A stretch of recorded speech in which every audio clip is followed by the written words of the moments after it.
Moi, j'aime la bande dessinée depuis mon enfance. Mais après, devenir professionnel, ça demande des études. J'étudie la BD pas formalement. En Argentine, il n'y a pas d'université, il n'y a pas d'institut public pour étudier la BD. Je savais que je voulais devenir dessinateur de bande dessinée et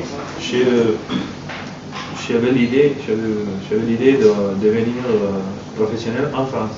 En Argentine, il y avait jusqu'à les années 80, il y avait une industrie locale. Il y avait des influences de dessinateurs argentins, mais après l'industrie s'est cassée. Les dessins de storyboard, j'ai fait ça avec le crayon tout rapide, mais c'est un pas important pour avoir une idée, avoir une structure, pour bien raconter le récit. Maintenant, j'ai l'habitude de dessiner sur l'ordinateur. Après, pendant des années, j'ai dessiné sur papier. On est dans la BD historique, on doit faire une reconstruction d'époque. Oui, reconstruction de l'époque. Et je travaille avec beaucoup de documentation. Ouais. Alors c'est facile de regarder la documentation là et dessiner comme ça là. Avec l'ordinateur, ça offre beaucoup de possibilités.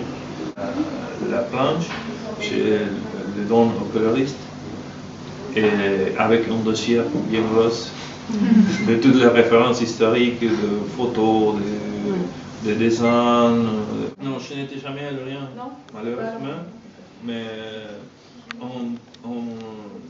le scénariste, s'il était là, il a pris beaucoup de photos de la base sous-marine. Nous avons entré dans des bases de données pour les photos de Lorient avant le bombardement.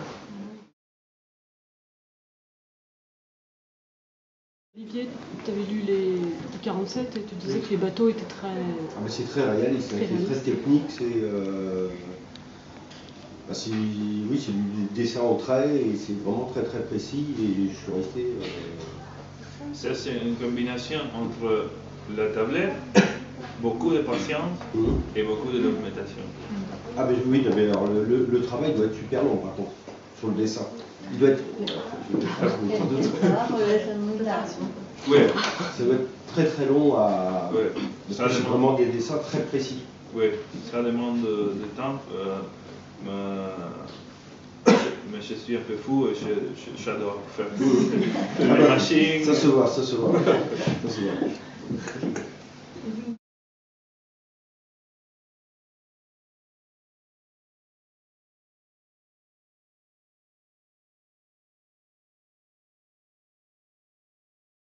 Mais vous aussi, Vincent, surtout sur le Malouin, donc au départ, on part de Saint-Malo, Ouais.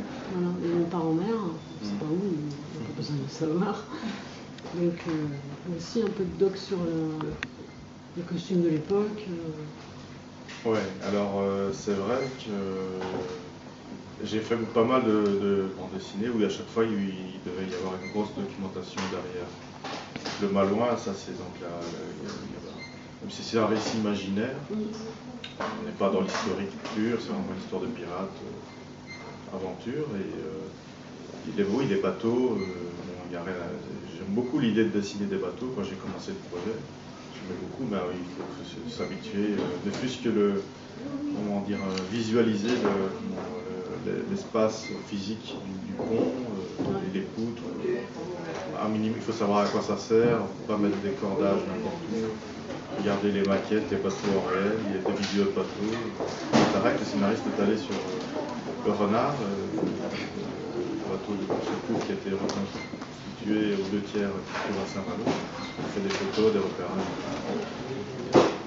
Parce qu'on n'a pas l'habitude, de toute façon, sauf si on est marin, mais c'est pas mon cas. Dessiner une maison, bon, là, on voit un arbre, on en voit tous les jours des arbres. Je ne suis pas sous-marinière aussi. Non plus.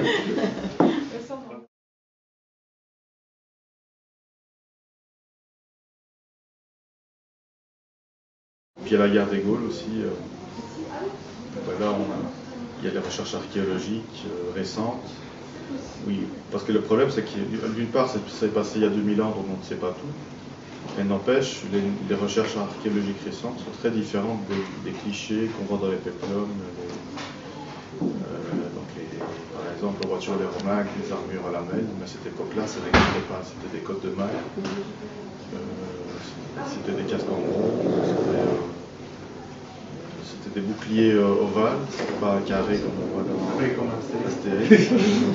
C'était très différent, même dans les films américains, c'est très différent. Et les Gaulois aussi, en fait, les Gaulois celtes, c'était les meilleurs forgerons en métallurgie. Ils avaient les meilleures épées, les casques en fer, c'est eux qui ont fait ça en premier. Et tout ça, c'est passionnant, il faut être à la fois ludique, le plus exact possible. Et c'est la place à l'histoire, l'aventure qu'on va